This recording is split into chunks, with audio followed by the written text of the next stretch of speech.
이슈 점검으로 준비했습니다. 엔비디아, 테슬라 같은 기업들만 주로 언급되던 시장에서 지난 주말 지나면서부터는 크라우드 스트라이크, 또 센티넬1, 팔로알토 같은 사이버 보안 기업들에 대한 언급 횟수가 눈에 띄게 늘어났습니다. 지난 금요일이었죠. 19일에 있었던 글로벌 IT 대란, 블루스크린 대란이라고 불리는 사태와 무관하지 않은 흐름인데요. 어떤 일이 있었던 건지, 그리고 현재 시점에서 어떻게 진행이 되고 있는지, 앞으로는 무엇을 봐야 할지에 대한 이야기를 좀 나눠보고자 오늘 이 시간 준비를 했습니다. 리서치 센터에서 소프트웨어 보고 계신 김수진 선임연구위원 모셨습니다. 안녕하세요. 안녕하세요. 네, 안녕하세요. 요 주말 지나면서 좀 바빠지셨을 것 같아요. 네. 크라우드 스트라이크 마이크로소프트의 IT 대란에 대한 질문을 많이 받았습니다. 네. 그렇죠. 그동안 이제 관련된 종목들의 주가도 변동성이 꽤 컸고 이제 한 사나흘 지났죠. 지난 시점에서 어떻게 이 사건을 봐야 할지에 대해서 정리를 좀 해보고자 저희도 이 시간을 준비했습니다. 일단은 뉴스에 워낙 많이 언급이 됐기 때문에 많이들 알고 계실 것 같기는 한데요. 이게 어떤 사고였는지 간단하게 좀 설명해 주세요.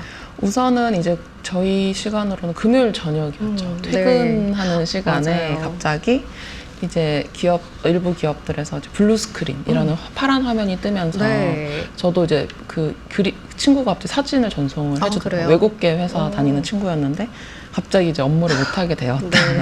근데 이제 미국 같은 경우는 그때가 하루 시작이었으니까 이제 업무가 안 되는 그런 상황이 이제 초래가 됐습니다. 그래서 이제 그 원인을 이제 파악해 봤더니 윈도우 10 운영 체제에 그 크라우드 스트라이크라는 최근에 굉장히 점유율이 빠르게 늘어난 사이버 보안 회사의 제품명이 팔콘이에요. 이 팔콘 센서라는 솔루션이 업데이트되면서 윈도우 10의 핵심 구성 요소와 충돌을 하면서 이 블루스크린이 뜨기 시작을 한 거예요. 그래서 아무리 재부팅을 해도 계속 블루스크린이 뜨는 이 빠져나올 수 없는 굴레에 빠져버리는 상황이 이제 발생을 했고요. 근데 이때 이제 가장 크게 타격을 받았다고 알려진 게 이제 공항에 있는 항공사들이었죠. 항공사 그림이 사실 뉴스에도 제일 많이 나왔어요. 네, 맞습니다. 그래서 이 블루스크린 오류를 BSOD, 블루스크린 오브 데스라고 해요. 죽음의 블루스크린. 왜냐하면 아무리 재부팅해도 계속 블루스크린만 뜨기 때문에 BSOD가 블루스크린 오브 데스라 하는데 이 현상이 이제 발생을 했고 이제 전 세계에 굉장히 많은 항공사들이 이제 피해를 봤습니다. 그래서 대표적으로 뭐 델타 항공 같은 경우는 아직도 복구가 안 됐다. 그 시점에 취소된 비행기들이 계속 축적이 되면서 5천 편의 항공이 지금 해결이 안 되는 상황이 된 거예요. 결항이 된 상황이라고 합니다. 그래서 이제 굉장히 문제가 심각해졌고 현재 이제 미국에서는 크라우드 스트라이크 CEO를 청문회를 열겠다라고 소환을 하겠다라고 이야기까지 나온 상황이에요. 일단 뭐 공항 내에서 업무가 제대로 돌아가지 않는 상황이 발생했고 미국뿐만 아니라 뭐 유럽, 아시아 등지에서도 이제 은행도 마비가 되고 또 주요 방송국의 방송도 중단이 되고 하는 사태들이 벌어졌습니다. 이게 이제 말씀하신 대로 크라우드 스트라이크의 보안 패치 업그레이드 과정에서 업데이트 과정에서 MSC OS와 충돌을 일으켰기 때문이다라는 걸로 이제 저희가 많이 알게 됐는데 여기서 등장하는 크라우드 스트라이크라는 회사가 알고 계신 분들도 많겠습니다만 생소하신 분들도 많을 것 같아요. 어떤 회사인지 소개를 좀 해주세요. 우선은 크라우드 스트라이크는 2011년에 창업을 한 사실 창업한 지 오래되지는 않은 회사예요. 그리고 이제 2019년 6월에 미국 나스닥 시장에 상장을 했습니다. 그래서 이제 상장 첫날 시가총액이 67억 달러인데 IT 대란 직전 최고가가 742억 달러였어요. 그러니까 한화로 따지면 저희가 이제 100조 육박하는 그런 엄청난 회사가 됐습니다. 그래서 어떻게 보면 제가 이제 그동안의 사이버 보안 역사를 봤을 때 가장 빠르게 성장한 사이버 보안 회사라고 말해도 과언이 아니다라고 볼 수 있어요. 그러면 왜 이렇게 이 회사가 빠르게 성장을 했느냐라고 봤을 때 우리가 클라우드 컴퓨팅이라는 인프라가 기업 인프라의 핵심이 되면서 과거에는 고민하지 않았어도 되는 그런 사이버 보안 이슈들을 각 기업에서 고민하게 됐거든요. 왜냐면 클라우드라는 건 외부에 있는 서버에서 우리 회사 내부로 데이터가 들어오는 거예요. 그래서 이제 외부망에서 내부망으로 들어온 데이터가 늘어나기 때문에 이 문제들을 해결하기 위한 새로운 사이버 보안 시스템이 필요해졌는데 그걸 이제 가장 잘하는 게 크라우드 스트라이크라고 인정이 되면서 크라우드 스트라이크가 굉장히 빠른 속도로 시장 점유율을 늘려갔다라고 보시면 됩니다.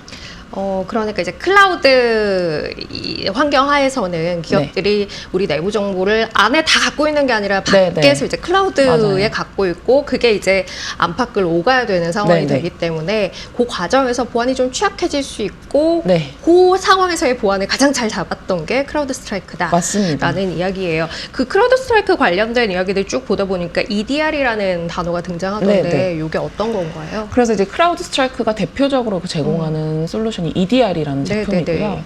어떻게 이해하시면 되냐면 크라우드 스트라이크가 타겟하는 사이버 보안 영역은 엔드포인트예요.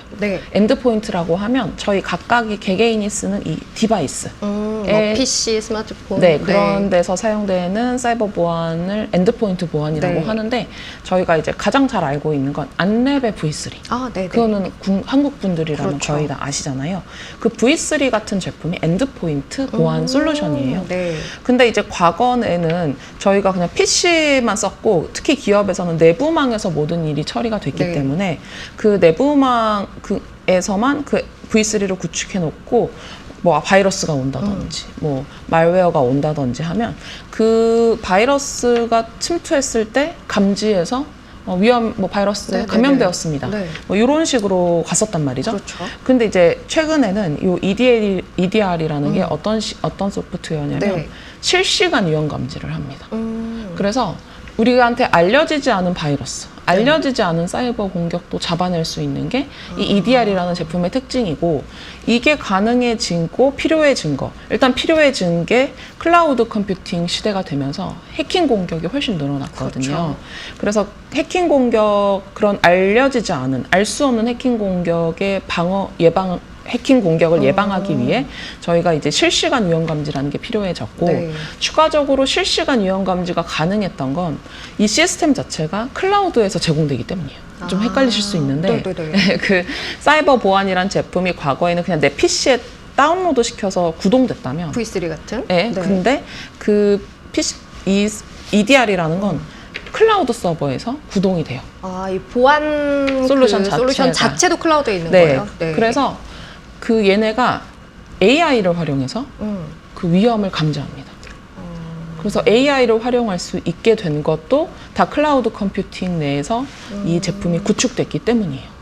그래서 이 EDR이라는 게 사실은 최근에 굉장히 많은 기업들이 이제 도입을 하기 시작을 했고 왜냐하면 과거의 제품, 레거시 제품보다 훨씬 많은 역할을 해줄 수 있기 때문에 이 EDR이라는 제품이 사실 최근 들어 한 10년 동안 급성장한 사이버 보안 기술이다라고 이해를 하시면 될 것 같아요. 클라우드 시대이기 때문에 예측할 수 없는 종류의 공격들이 있을 수 있고 그걸 이제 잡아낼 수 있는 게 실시간으로 이제 이 보안 위험 감지를 하는 크라우드 스트라이크의 EDR 같은 제품이다라는 것이고 또 EDR은 바꿔 말하면 또 클라우드 환경이기 때문에 구동 가능한 시스템인 거기도 하고요.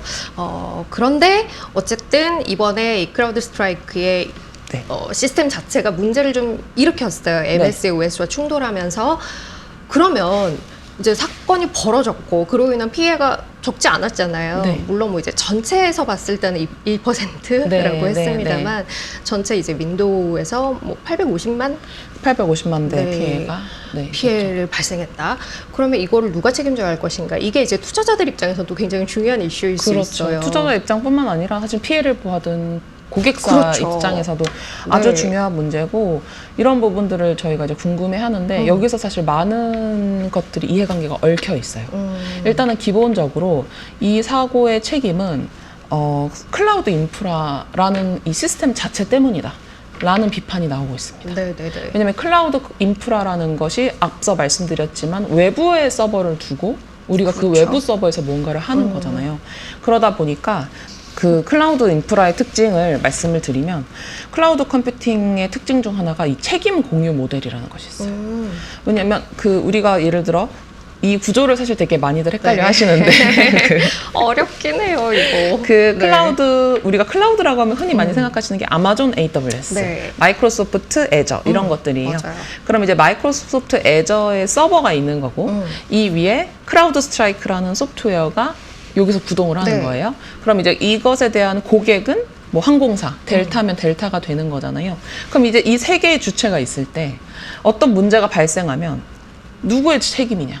이게 이제 이 3개의 주체가 있을 때 어떤 문제가 발생하면 누구의 책임이냐? 이게 이제 이 3개의 주체가 있을 때 어떤 문제가 발생하면 누구의 책임이냐? 이게 이제 이 3개의 주체가 있을 때 어떤 문제가 발생하면 누구의 책임이냐? 이런 부분들이 이제 되게 혼란이 생기는 거죠. 네. 그래서 이런 걸 뭐라 그러냐면 블랙박스 문제라는 이야기를 써요. 네. 델타 입장에서는 이렇게 문제가 발생했을 때 사실은 이게 내부 서버에서 발생한 문제면 우리가 그거를 빨리 해결을 그렇죠. 하려고 노력을 할 네, 텐데 네. 지금 서버 자체의 주인은 마이크로소프트고 소프트웨어는 크라우드 스트라이크 거니까 델타 입장에서는 이 문제를 해결하고 싶어도 자기 마음대로 해결을 못 하는 거예요. 그렇죠. 그래서 이 델타에게 블랙박스 같은 이슈가 발생을 한다 해서 이거 네네. 블랙박스 문제라고 해요.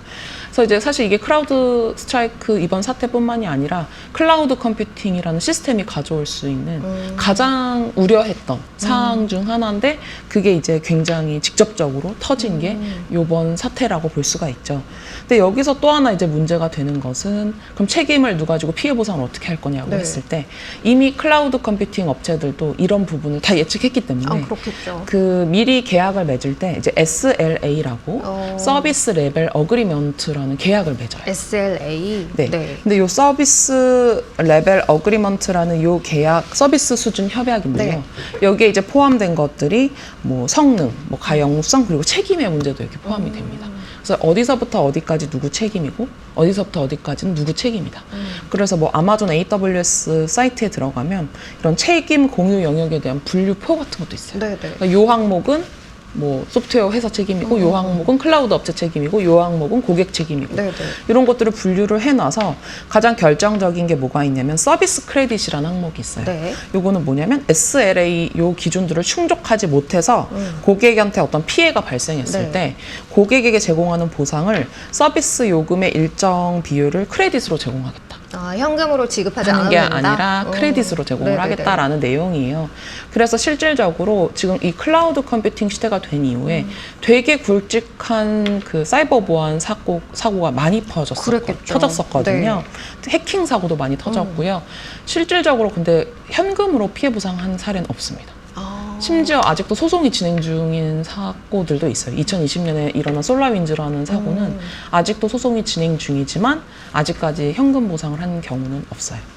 일단 이게 구조 자체가 누구의 책임인지를 찾기가 쉽지 않은 구조다라는 네, 맞습니다. 거고 SLA라는 계약의 형태도 사실은 이제 어느 한쪽으로 이 책임의 소재를 좀 맞아요. 찾기가 불분명하게 만들어진 것이다라는 생각이 들기는 맞습니다. 하는데 그런데 그 SLA라는 계약을 맺을 때 거기에 뭐 어떤 거는 누구 책임이고 어떤 건 누구 책임이고 이런 게 있다는 이야기를 하셔서 네, 근데 러프하게는 네. 해놨지만 이번 사고 같은 거 정확하게 규명하기 어렵군요. 네, 왜냐면 네. 클라우드를 비롯한 현재 이 IT 사고들이 사실 다 처음 발생하기 때문에 그렇죠. 대비하지 못한 거거든요. 네, 네. 이게 발생할 줄 알았더라면 대비했을 텐데 그렇기 때문에 이런 처음 등장하는 사고 케이스들에 대해서 책임의 소재를 묻기가 이제 쉽지가 않다라고 이제 이해를 할 수 있죠. 일단 책임의 소재를 찾는다고 하더라도 계약상에 현금으로 보상을 하지 않아도 네, 된다라는 맞습니다. 조항이 있기 때문에 네. 실제 피해를 보신 분들 네. 입장에서 현금으로 보상을 받을 가능성은 좀 낮다라는 것이고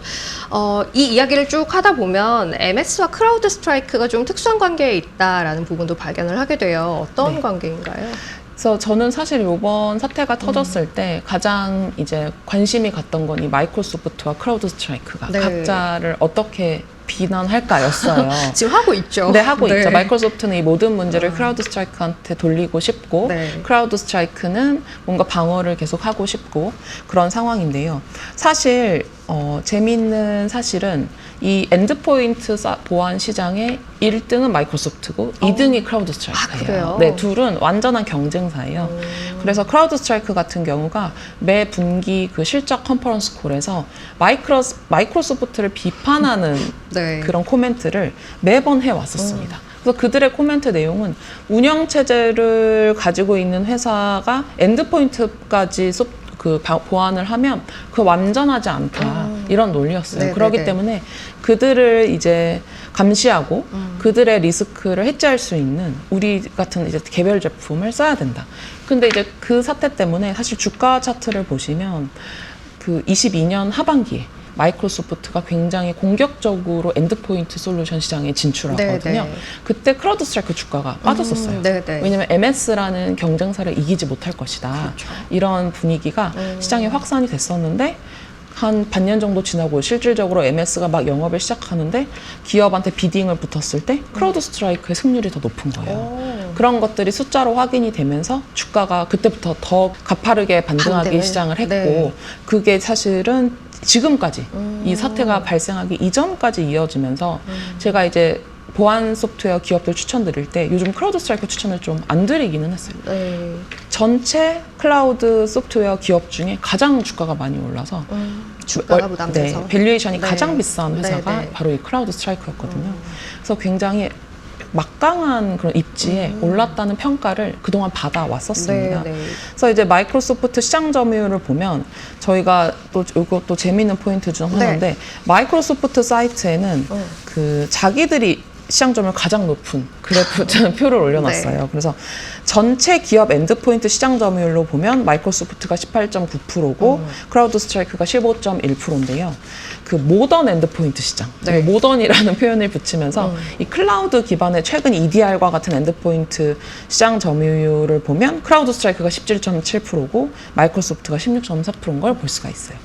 그래서 이런 식으로 서로 이제 유리하는 걸 매우 강조를 네, 네. 해왔었습니다. 이 얘기를 듣다 보니까 마이크로소프트와 크라우드 스트라이크가 어쨌든 피 튀기는 경쟁을 지금 하고 있는 상황이기 네. 때문에 더더군다나 책임의 소재를 찾기가 쉽지 않을 것 같다라는 생각이 또 맞습니다. 드네요. 왜냐면은 그 크라우드 스트라이크 말이 틀린 건 아니거든요. 네. 운영 체제를 하는 업체가 보안까지 해버리면 사실 또 운영 체제에 문제가 생겼을 때 네.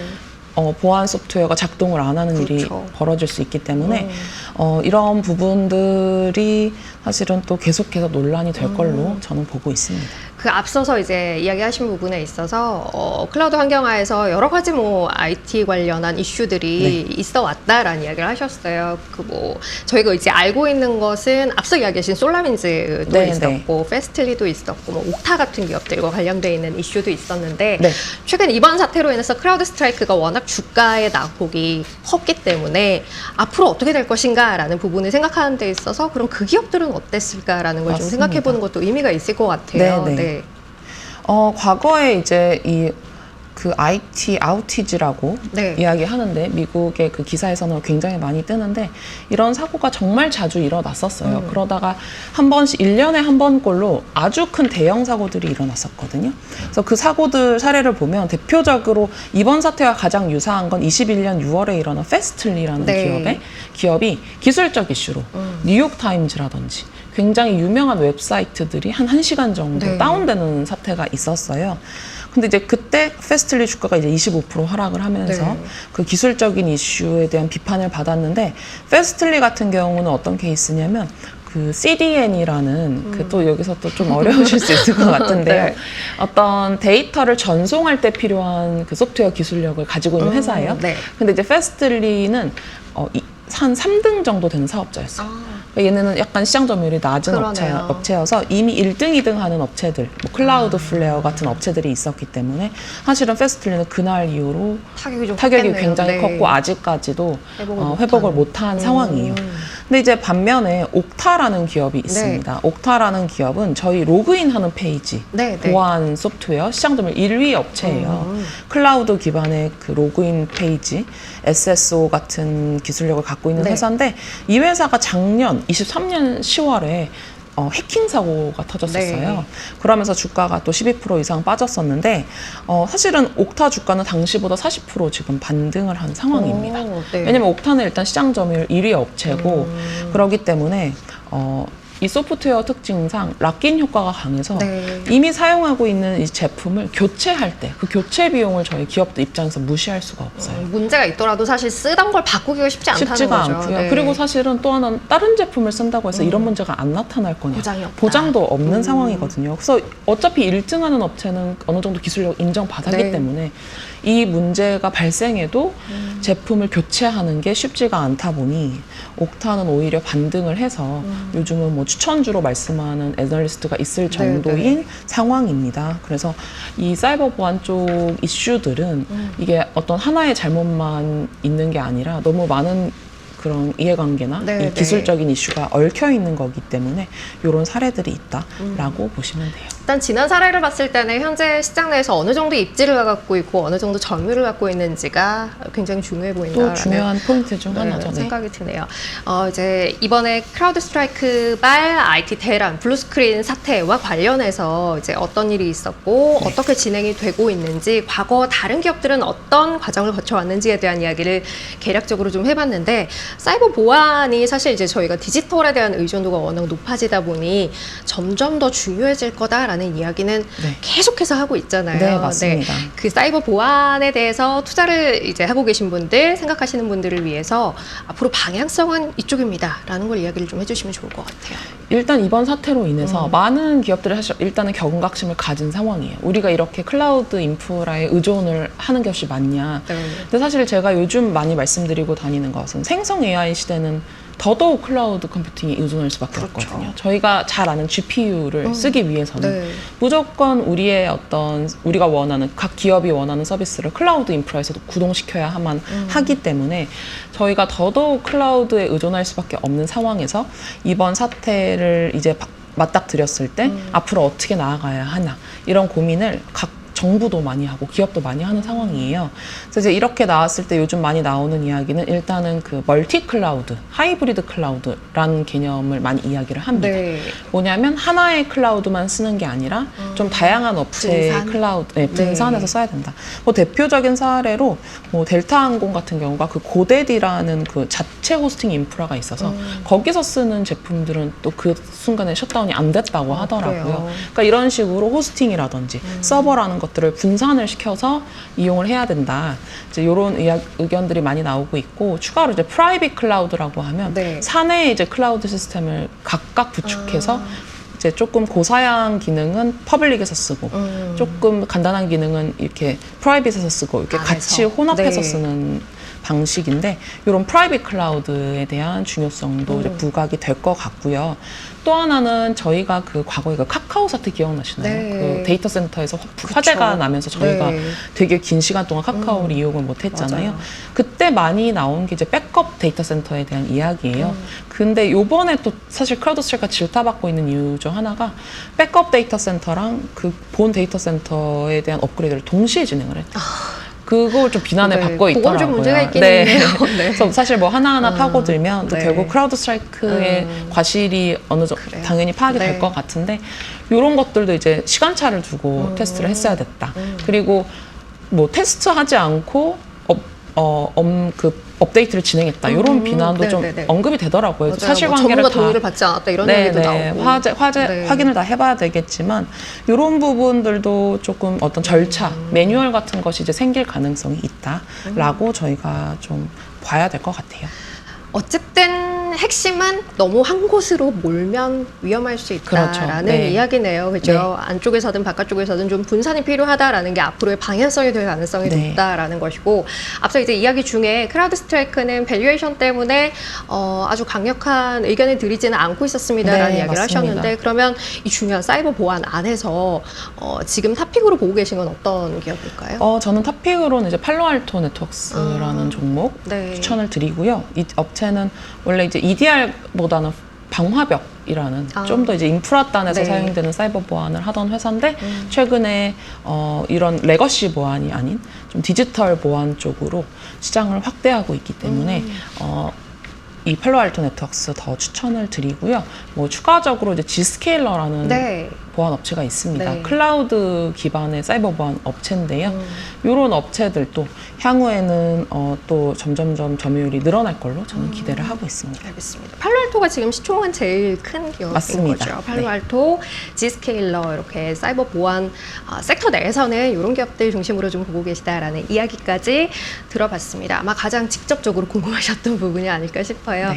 어쨌든 지금 이 크라우드 스트라이크발 IT 대란은 아직 현재 진행형인 상황이고 책임의 소재도 명백하게 가려지지 않은 상황입니다. 해서 어떻게 진행되고 있는지를 좀 어려운 내용이라서 전문가 모시고 이야기를 좀 들어봤고요. 향후에 또 새롭게 진행되는 내용이 있으면 저희 시간 통해서 다시 한번 짚어드리도록 하겠습니다. 김수진 선임연구위원 함께했습니다. 고맙습니다. 감사합니다.